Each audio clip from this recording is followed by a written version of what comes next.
había un gobierno y habían unas autoridades que no querían escuchar y no querían ver lo que estaba pasando. Lo que ocurrió en el 2 de enero fue un secuestro de un presidente, punto.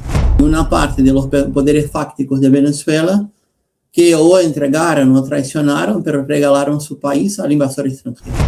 A pesar de ese crecimiento, la gente seguía haciendo filas afuera de los mercados para conseguir algunos productos. ¿Nosotros hasta cuándo vamos a estar justificando un régimen u otro, sea izquierda o sea de derecha?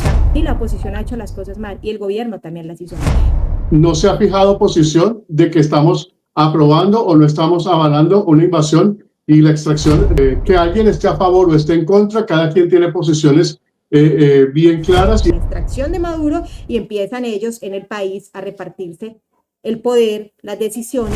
Estamos ante el fin de un modelo político o definitivamente la reestructuración de un modelo que está establecido desde hace años.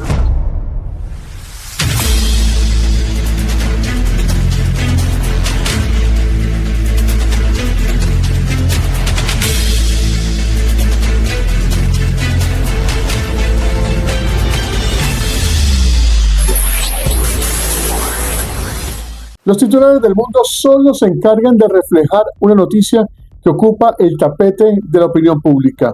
La audiencia de Nicolás Maduro y Cilia Flores, sí, la pareja presidencial de la Revolución Bolivariana Venezolana. Pero, ¿cómo estaba el país antes del 3 de enero, fecha en la cual fueron extraídos por marines norteamericanos y llevados a presentarse ante una corte de los Estados Unidos?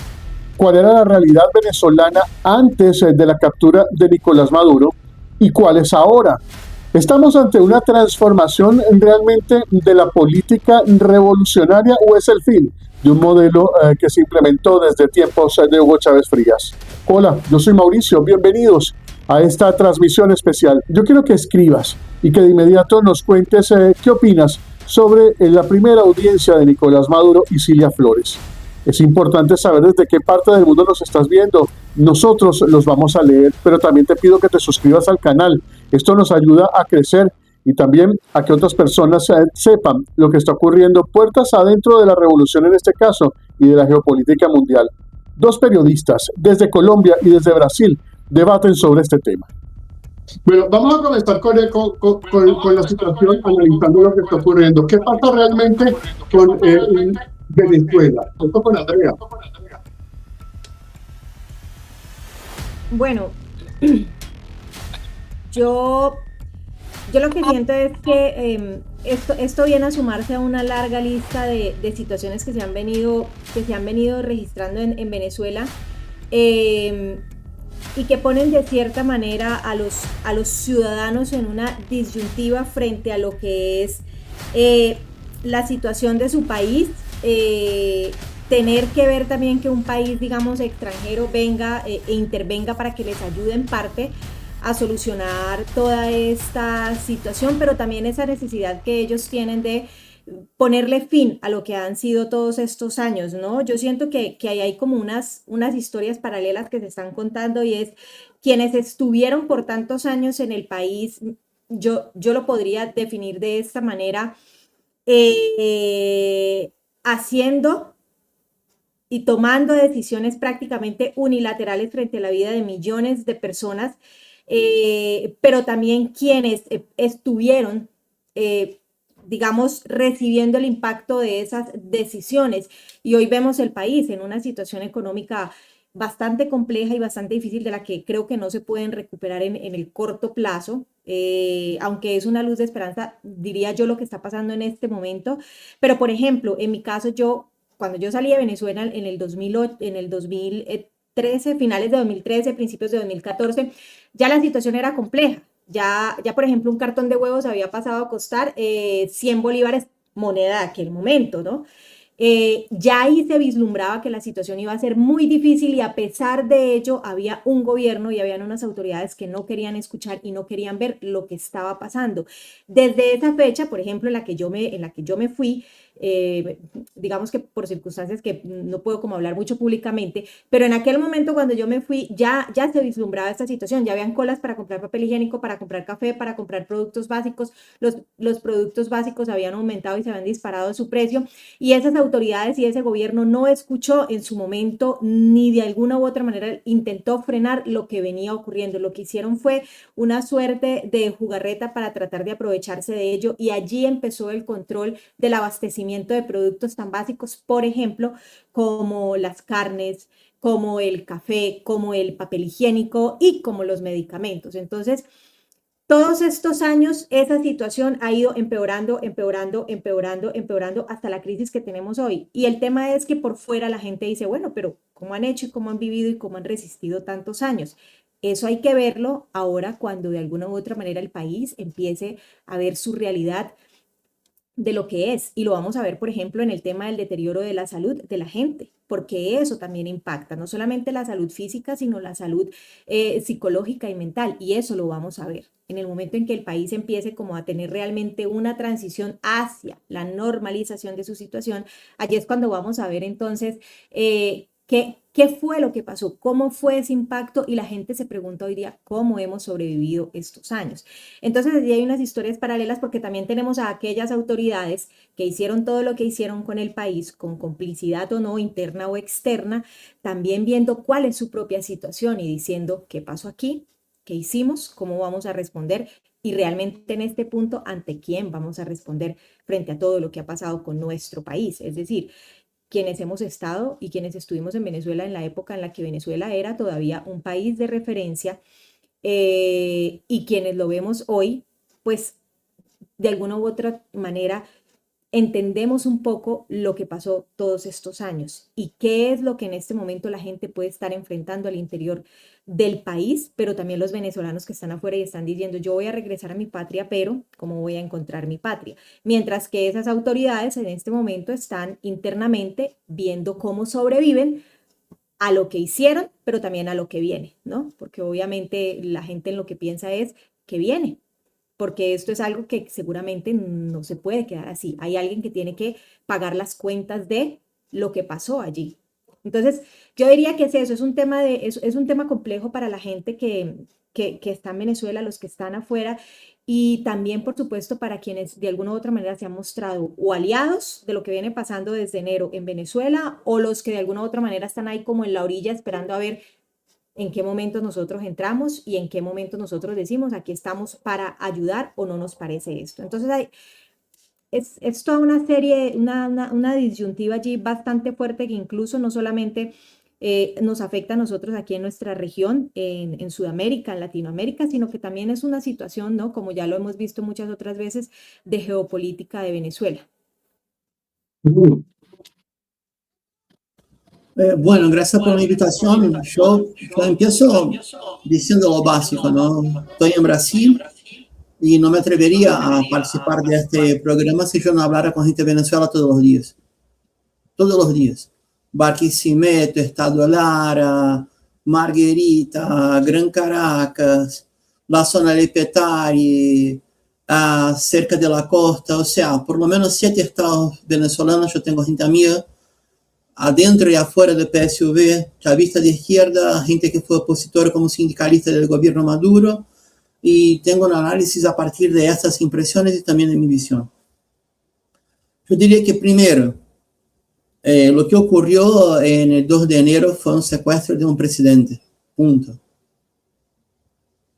Y lo que ocurrió en Fuerte Tiuna es que el destacamento de agregados cubanos, auxiliares cubanos, dieron combate a las tropas de Marco Rubio. Que yo sepa, Marco Rubio no es el procónsul de Latinoamérica, que yo sepa, según él mismo confesó, él empezó su carrera económica siendo narco de sus tíos. Él mismo lo dijo. Y también hubo una situación bastante complicada, vergonzosa yo diría, porque, mira, tengo un conocido en Caracas que de su ventana vio el ataque con helicópteros al Fuerte Tiuna. Si él lo vio de su ventana, el tipo es pastor bautista, seguramente se podrían poner ahí un destacamento militar para intentar abatir los helicópteros con misiles tierra-aire. Es posible. Se lo hace en Ucrania, por ejemplo. Así que mi máximo respeto a aquellos que dieron combate, pero admito que de una cierta forma hubo una transacción entre el Comando Sur, el Departamento de Estado, y una parte de los poderes fácticos de Venezuela, que o entregaron o traicionaron, pero regalaron su país al invasor extranjero. Este es el primer punto. No, okay. No, si querés interrumpirme está bien, pero yo escuché a la compañera con toda la paciencia posible. La otra situación que quería traer es que hasta donde uno sabe, el Cártel de los Soles tiene un origen, la oficina de prensa de Telemundo en Miami. Vamos a hablar en criollo. ¿Cuál es el único presidente hoy por hoy en Latinoamérica que tiene acusaciones formales en su justicia de su país de narcotráfico? Daniel Noboa, con la Noboa Trading. Y el colega periodista que dio la denuncia tuvo que rajar del país, salir del país por amenaza de muerte. Y no es una denuncia, son 4. ¿Qué declaró yo insisto, Marco Rubio cuando llegó a Ecuador?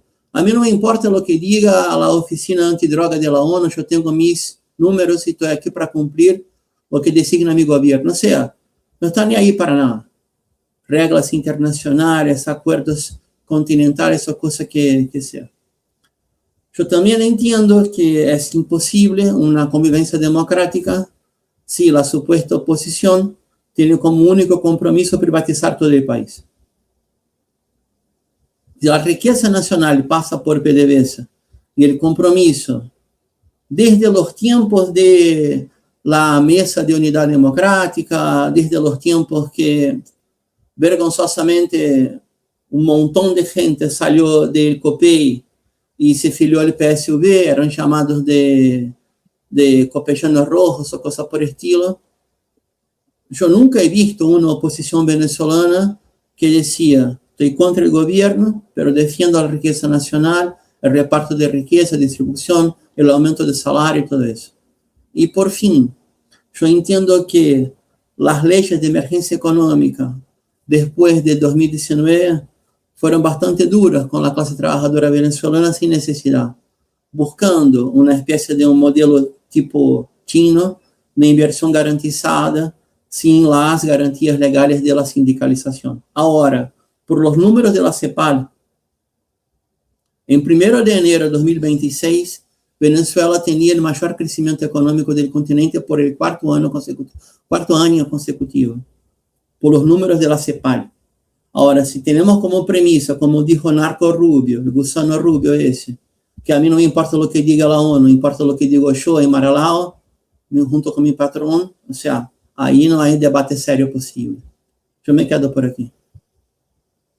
Bueno, sin embargo, a pesar de ese crecimiento, la gente seguía haciendo filas afuera de los mercados para conseguir algunos productos de abastecimiento, y había programas como el CLAP que entregaba productos a la clase menos desposeída y no en las mejores condiciones. Hay denuncias comprobadas de eso que ocurrió y era alimentos en estado dañado que era entregado de forma solidaria a personas que tenían que hacer largas filas para recibirlo. Yo pregunto, ¿el país normal era el país del Caracazo y pacto de punto fijo? ¿Esa es la normalidad? El pacto oligárquico, el COPEI, no sé qué, el PRD y el otro partido, y 20% de la renta llega, el 20% concentran el 70% de la renta petrolera y los demás de la gente como el Caracazo. Maten a todos. Porque hablando en criollo, la realidad venezolana no era esa. ¿O cuál era? Era un país de renta mediana. Ya te paso la palabra, una frase nomás. Venezuela tenía una renta proporcional a su riqueza petrolífera, ¿sí o no? Sí, claro, pero es que en nuestro continente nosotros hasta cuándo vamos a estar justificando un régimen u otro, sea izquierda o sea de derecha, por lo que pasó en el momento. Es que lo del Caracazo podemos hablar, por ejemplo, lo mismo que en Colombia. En Colombia pasó lo mismo hace muchos años, ¿sí? ¿Sí? Y lo mismo ha pasado en varios países y hemos tenido dictadores de izquierda y hemos tenido dictadores de derecha.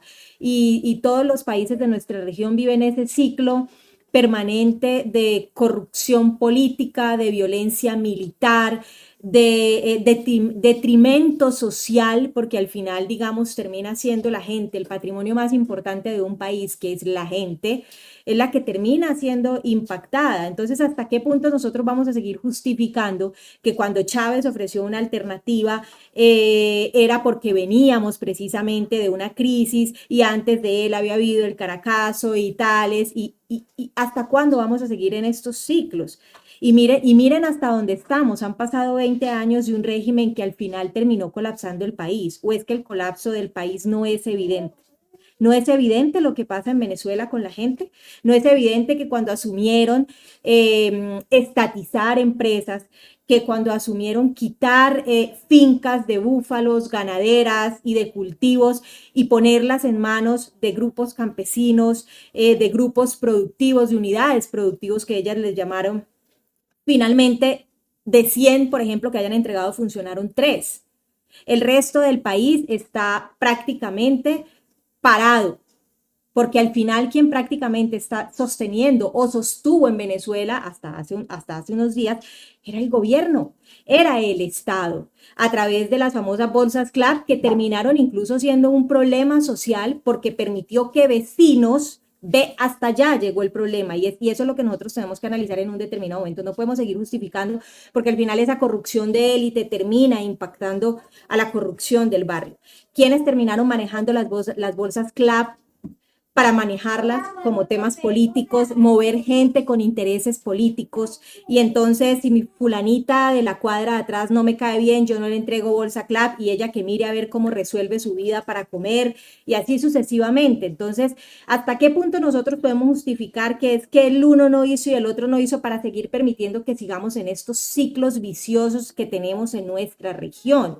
¿Por qué nosotros no podemos ser una región próspera y por qué nosotros no podemos tener sistemas funcionales de gobiernos sociales, empresariales, que puedan trabajar empresas públicas y privadas en conjunto? ¿Por qué el Estado no puede trabajar de una manera adecuada con las empresas, con los gobiernos que llegan y van, que son, digamos, los que elegimos a través de las elecciones populares, presidentes, gobernadores, alcaldes, asamblea? ¿Por qué no podemos? O sea, ¿por qué tenemos que llegar a este punto en el que hay un país prácticamente destruido? Porque era lo que yo les decía ahora. ¿Cómo la gente sobrevivió entonces en Venezuela? Pregunten cómo la gente ha sobrevivido en Cuba. Pregunten cómo la gente ha sobrevivido en países de África que llevan años y décadas y décadas y décadas de violencia. Son gente que están bien. La mayoría están bien. Seguimos teniendo unos pocos en el gobierno y manejando negocios, porque al final todo termina siendo una bola de corrupción, y los poquitos empresarios que deciden alinearse con este tipo de sistemas corruptos que terminan malversando los recursos del Estado y los recursos de un país. Y entonces esos son los que terminan haciéndose plata, pero al final la mayoría de los que terminan sometidos son la mayoría del país, que al final viven de hacer filas para que le den un pan por semana, que viven de hacer filas para que le den una caja CLAP con lo que puedan comer por lo menos unos 5 días, y luego tienen que volver a hacer la otra fila para volver a reclamar una caja. Entonces, yo me pregunto, cuando la gente dice, no, es que la oposición no va, sí, la oposición ha hecho las cosas mal y el gobierno también las hizo mal, pero ¿hasta cuándo vamos a seguir permitiendo nosotros en nuestro continente que los gobiernos y la politiquería sigan destruyendo los países a punta de este tipo de discursos, sin tener la capacidad de reacción real para reconstruir nuestras naciones y ser capaces nosotros de respetar y querer las patrias que nosotros tenemos? ¿Hasta cuándo nosotros vamos a permitir que a la sociedad, a la mayoría de la sociedad, se le siga manejando con estos hilos? Porque está el de derecha que defiende lo suyo y está el de izquierda que defiende lo suyo, y al final el que llegue es el que termina manejando los hilos. Y ahí vemos los resultados. Estamos hablando de dictaduras de izquierda y estamos hablando de dictaduras de derecha y estamos hablando de dictaduras militares. Entonces, ¿hacia dónde vamos y hacia dónde corremos nosotros si seguimos justificando lo mismo?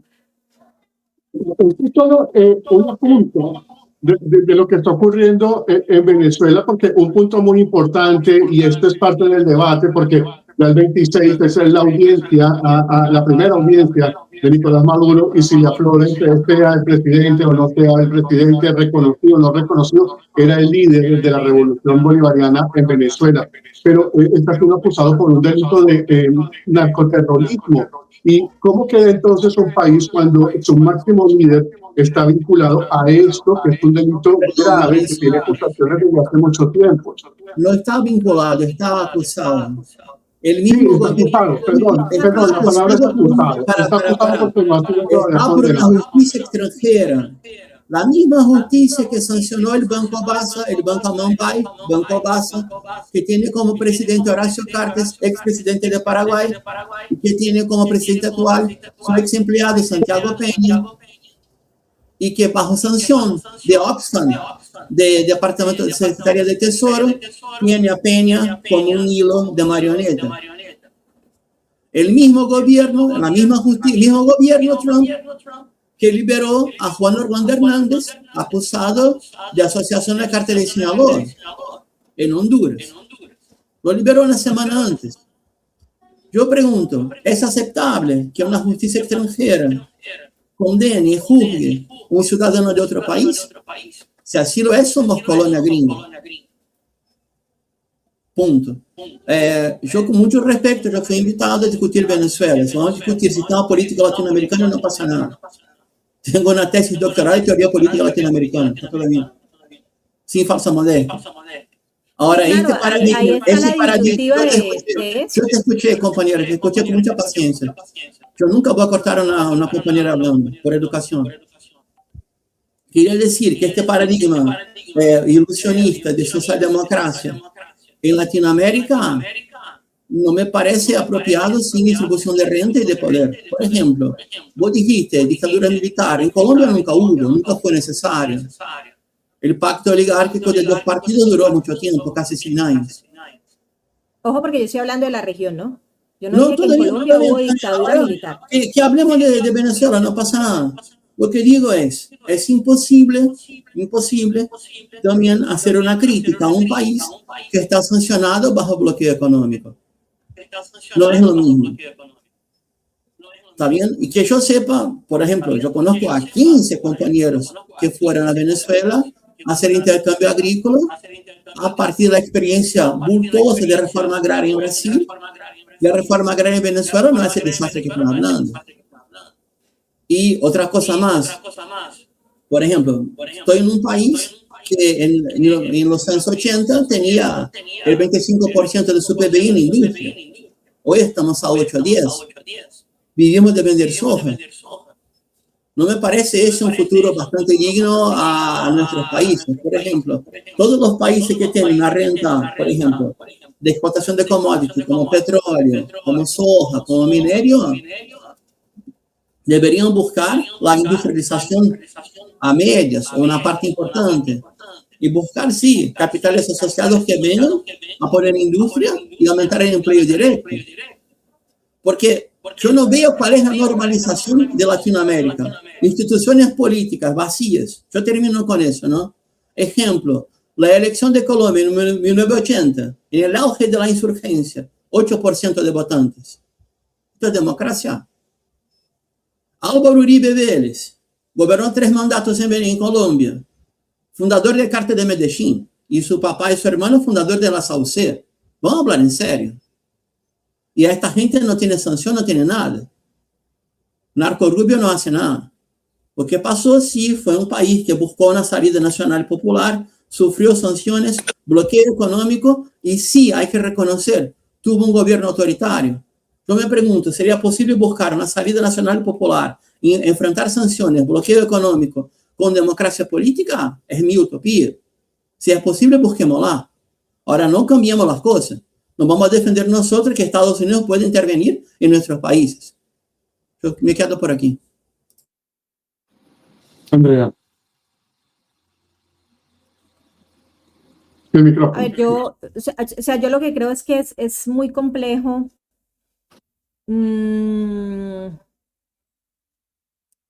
para mí este tipo de, digamos, de debates frente a si está bien o si está mal, creo que sí deben darlos, diría yo, expertos que conozcan cuál ha sido el impacto de este tipo de situaciones en el mundo, ¿no? Es decir, nosotros lo hemos visto, nosotros lo conocemos porque obviamente estamos en el medio, hemos leído, vemos las noticias, bla, bla, bla, y podemos tener o no una opinión formada frente a ciertos temas. Yo sí siento que estos son debates que deben darse en espacios en los que incluso deben tomarse decisiones para frenar todo este tipo de situaciones. El tema de las invasiones de un país a otro no es nada nuevo, lo hemos vivido y tras de ello ha venido tragedia tras tragedia, tras tragedia, tras tragedia. Es que eso no es nada nuevo. Ahora, lo que yo sí siento es que nosotros también tenemos que, como sociedad, como región e incluso si queremos alianzas a nivel internacional, también saber en qué estamos y qué ha venido pasando, por ejemplo, en países como lo de Venezuela. Hubo una intervención para extraer a un presidente reconocido por ese país, donde su sistema electoral está en duda, donde su sistema judicial está en duda por todo lo que ha venido pasando. Pero digamos, para ese sistema instalado era un presidente reconocido por ellos. La injerencia y la intervención de Estados Unidos en este territorio extranjero tendrán que evaluarlo las entidades y las instancias internacionales correspondientes, como ha llegado a pasar en otras partes del mundo. Ahora, lo que esto puede significar para parte del pueblo de Venezuela, porque obviamente no estoy diciendo que todo el mundo en Venezuela está celebrando ni la captura ni en este momento la detención de Nicolás Maduro en Estados Unidos, pero sí me atrevería a decir que la gran mayoría sintió un alivio de que se les haya quitado ese peso, de que finalmente alguien les haya quitado ese peso para ellos poder en este momento evaluar qué va a pasar con su país. Es que si Maduro no hubiese sido extraído, vamos a decirlo así, extraído de Venezuela y llevado a Estados Unidos, ¿el país en este momento seguiría en la misma situación en la que venía? Seguramente sí. ¿Se habrían dado los cambios que incluso ha llegado a dar el gobierno interino que quedó a cargo y que estaba con Maduro mandando hasta antes del 3 de enero? No se habrían dado cambios. ¿Por qué se han dado tantos cambios en estos meses, en estas semanas? ¿Por qué? ¿Por qué esos ministros y esos funcionarios del gobierno de Nicolás Maduro, que antes no hacía lo que en este momento está haciendo, acercarse a víctimas, hablar abiertamente de presos políticos, hablar abiertamente de las situaciones que han venido ocurriendo en el país, de destituir a un funcionario porque venía haciendo las cosas mal, quitar, digamos, este servicio que se estaba dando porque definitivamente no funciona y porque descubrieron que había corrupción tras la captura de Maduro? Eso no nos da que pensar entonces realmente qué estaba pasando allí. No nos da a pensar que realmente era un gobierno que no era funcional y que sí venía haciéndole daño al país. Es que al final de cuentas también es eso. Entonces, si esa captura o esa extracción de Maduro y su esposa Cilia Flores, que además de todo ha sido una de las principales cómplices de lo que ha venido pasando en Venezuela, que ella en los últimos años haya querido permitirle a Nicolás Maduro que fuera él la figura, digamos, más visible de todo este entramado del chavismo y del madurismo, vamos a decirlo así, en Venezuela, no quiere decir que sea una señora inocente, que sea un papel de esposa.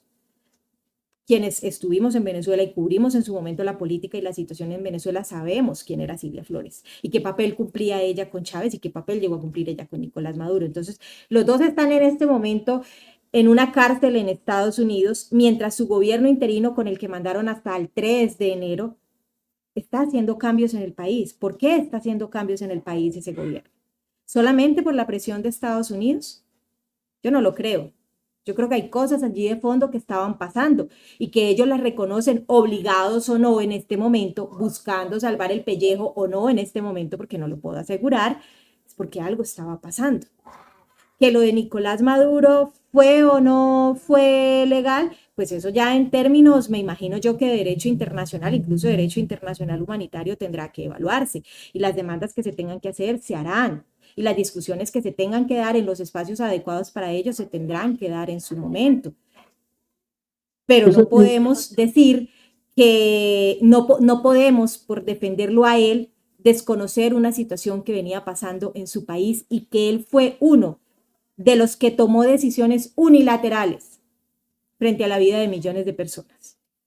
Escuchándolos a ambos, me surge esta inquietud. Entonces, el caso contra Maduro ¿es un caso penal o un movimiento político internacional y nacional? Yo podría A decir mí o a las ella. dos. Empieza Bruno. Yo lo único que voy a decir es que yo podría decir que las dos, ¿no? Que las dos tendrían que ir a la par de la evaluación y las decisiones que se tengan que tomar, diría yo. Para.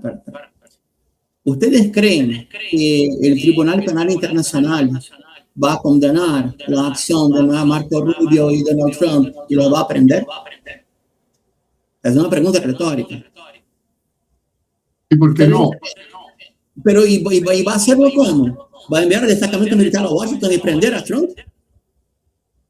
Pero puede haber un proceso penal o no puede haber un proceso contra el presidente Donald Trump por haber incumplido. ¿Tiene procesos penales contra Netanyahu? ¿Está preso? Tiene condena. Las relaciones entre estados no hay un sistema jurídico internacional que funcione. Primero. Segundo, vamos a hablar de legalidad. Si todavía estuviera vigente la legalidad post Segunda Guerra, los procesos contra Maduro deberían ser en una corte internacional. Y ya que sería un criminal contra la humanidad, no sé qué, que se enviaron a tropas de cascos azules. Yo quería separar las cosas. Uno puede ser muy crítico al gobierno Maduro, yo lo soy. Pero nunca jamás se puede aprobar y apoyar bajo ninguna circunstancia que Estados Unidos invada un país para hacer justicia o alcanzar a sus objetivos militares o políticos o económicos. Manuel Noriega era agente de la CIA. Era operador del cártel de Medellín. Y Estados Unidos invadió Panamá porque una corte federal en la Florida lo condenó. Pero cuando era empleado del mismísimo Bush padre, no pasaba nada. Hablemos sin hipocresía. Si queremos ser países y no colonias, queremos ser ciudadanos y no cipayos, no se puede apoyar una invasión militar yanqui bajo ninguna circunstancia. Y cualquier situación en un país nuestro que confronte a una potencia occidental, mismo que sea un gobierno absurdamente terrible, como fue de Argentina en su dictadura militar, y peleó contra Inglaterra en las Malvinas, hay que apoyarlo. Son diferentes, son posiciones muy concretas entre un cipallismo, lacayo, y una posición latinoamericana. Ahora, si vamos a discutir equívocos, errores, crímenes del gobierno Maduro, que se arme una revolución en Venezuela y que se gane la calle con guarimba y se tire del poder.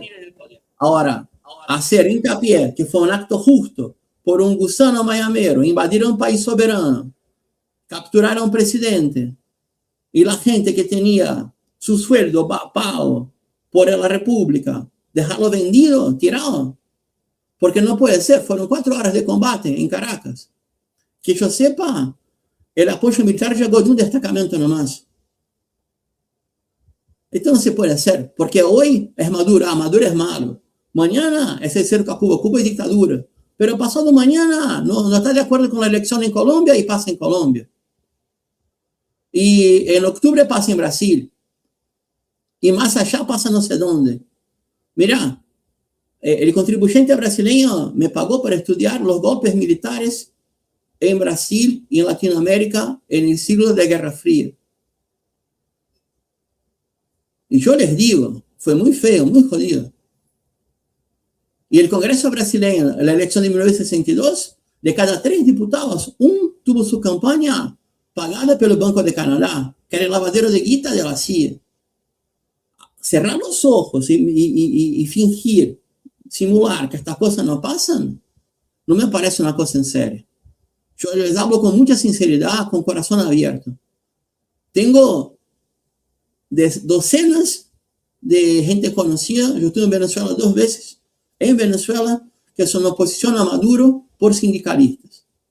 Hacen críticas enormes, pero no estuvieron a favor que su país fuera invadido por una fuerza militar extranjera estuviera bajo cerco naval por 3 meses y tampoco estaban a favor del bloqueo económico y las sanciones que duraron casi más de 15 años seguro. No, tengo que hacer una aclaración y queda aquí y está grabado que no se ha fijado posición de que estamos aprobando o no estamos avalando una invasión y la extracción del presidente electo en Venezuela, a Nicolás Maduro. Que alguien esté a favor o esté en contra, cada quien tiene posiciones bien claras y el público tiene posiciones claras y cada quien tiene derecho a opinar y a dejarlo en claro. Sí, pero me surge una duda. Me surge una duda. Sí, te hago una pregunta por concepto. Un país que invada otro país porque su justicia nacional condenó a otra persona, esto es secuestro. Estoy seguro que la justicia colombiana tiene una ficha así de empresarios de Miami para capturar. La inteligencia brasileña tiene 20 nombres que pidió a Trump que la captura. Pero podemos enviar una fuerza tarea clandestina y raptar a esta gente en Miami y poner en la celda en Brasil, en Colombia. No podemos, porque no tenemos la fuerza. La lógica de Marco Rubio es, el que puede hace. Si pudiéramos, lo íbamos a hacer. ¿Está correcto hacerlo? Es mi posición. Perdón, te corté. No, eso es entendible. Pero quiero preguntar algo porque se me agota el tiempo y quiero tenerlo claro. Si Maduro continúa afirmando que es presidente legítimo frente a las autoridades norteamericanas, ¿puede un jefe de Estado ser juzgado en otro país sin romper el derecho internacional? Es una pregunta porque ya vienen las audiencias de Maduro y Cilia Flores. ¿Para mí? Sí, empecemos contigo. No, no es posible. Este es crimen internacional.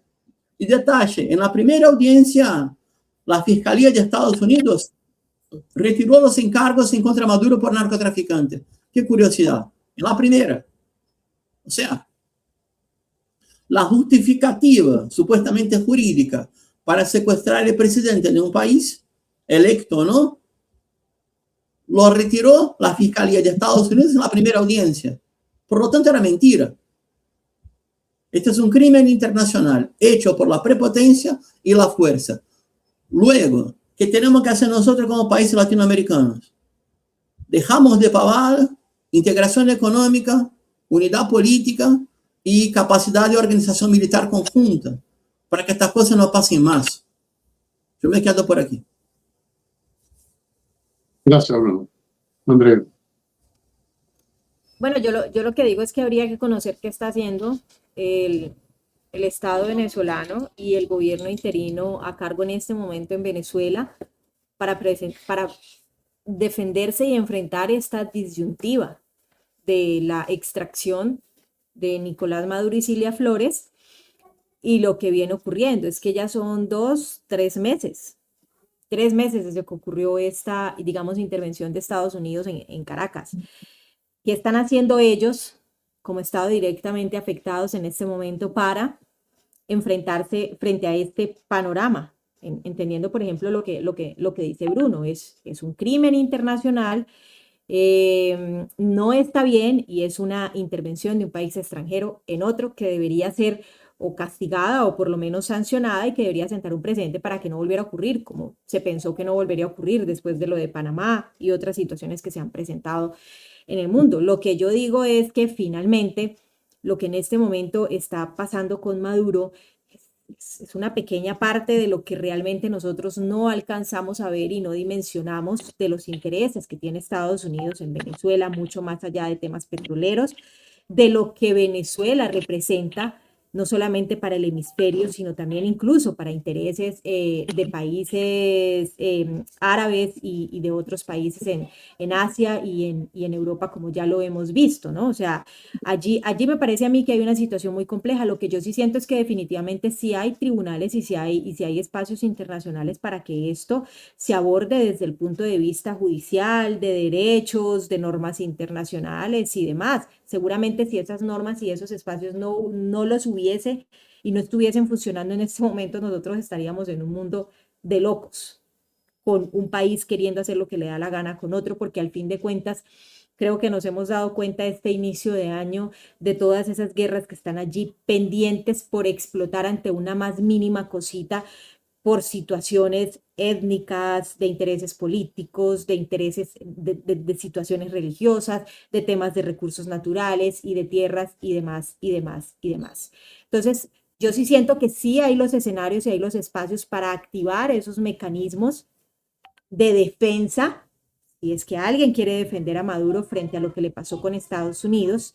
Sí hay esos escenarios y seguramente sí en este momento se están activando los mecanismos. He visto muchos abogados que salen en medios de comunicación a hablar de normas y de qué se puede activar de la Carta y qué se puede activar ante la ONU y qué puede hacer la OEA y qué pueden hacer otros tantos organismos internacionales, ¿no?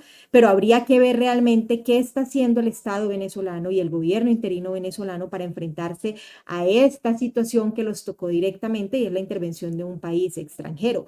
Por lo demás, creo que ha quedado muy claro lo que está pasando en Venezuela y que viene directamente, no lo podemos separar, porque viene directamente relacionado con lo que pasó el 3 de enero, y es la extracción de Maduro, y empiezan ellos en el país a repartirse el poder, las decisiones y las cosas que hay que hacer y lo que no hay que hacer y lo que vamos allí.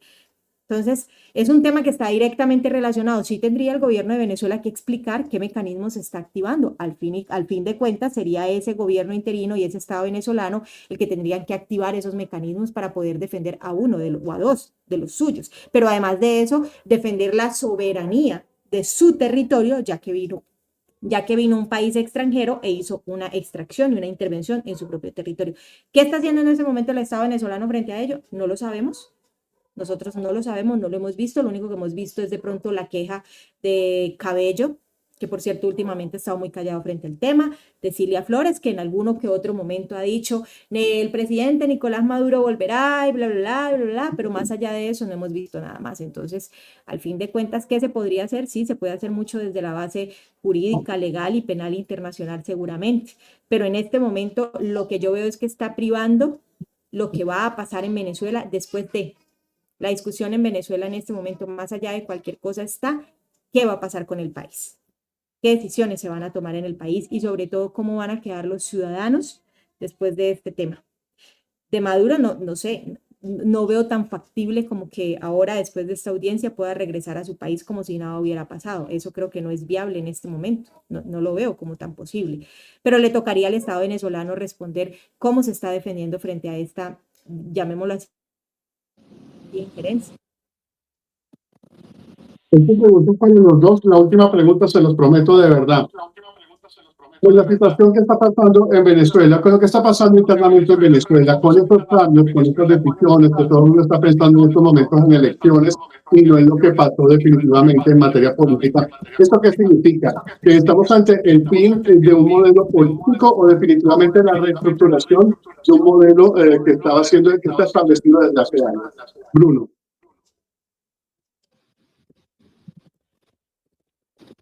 Primero, mientras estábamos aquí charlando, debatiendo, yo tengo acceso a canales de Telegram todo el día por mi trabajo en redacción. Y abrí una nota de Telesur a las 5:55 hora Brasil. O sea, a las 3:55 de la tarde hora Bogotá.